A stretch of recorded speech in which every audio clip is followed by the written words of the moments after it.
નમસ્કાર દર્શક મિત્રો, હું છું જિગ્નેશ મહેતા. રેમી ન્યૂઝના ડિજિટલ પ્લેટફોર્મમાં આપનું સ્વાગત છે. જોઈએ આજના મુખ્ય સમાચાર. સુરત જિલ્લામાં આજે વહેલી સવારથી મેઘરાજાએ ધમાકેદાર બેટિંગ શરૂ કરી છે. ખાસ કરીને બારડોલી તાલુકા અને આસપાસના પંથકમાં 2 કલાકમાં 1 ઇંચથી વધુ વરસાદ નોંધાતા રસ્તાઓ પર પાણી ફરી વળ્યા હતા. વરસાદથી વાતાવરણમાં ઠંડક પ્રસરી છે. જ્યારે વાવણીની રાહ જોઈ રહેલા ખેડૂતોમાં ખુશીનો માહોલ જોવા મળી રહ્યો છે. સુરત જિલ્લાના બારડોલી તાલુકામાં આજે વહેલી સવારથી જ વરસાદી માહોલ જામ્યો હતો. સવારે 6 વાગ્યાથી 8 વાગ્યા દરમિયાન 1 ઇંચથી વધુ વરસાદ વરસતા શહેરના અનેક વિસ્તારો વરસાદથી તરબોળ બન્યા. Station road, Shastri road, Gandhi road, Dhamrod road, Baben ગામ તેમજ આફવા સહિતના વિસ્તારોમાં સારો વરસાદ નોંધાયો હતો. વરસાદને કારણે વાતાવરણમાં ઠંડક પ્રસરી જતા લોકોને ગરમીમાંથી રાહત મળી હતી.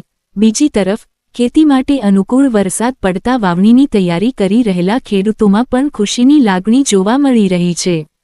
જો આગામી દિવસોમાં પણ આવો જ વરસાદ ચાલુ રહે તો ખેતીને મોટો ફાયદો થવાની ખેડૂતો આશા વ્યક્ત કરી રહ્યા છે.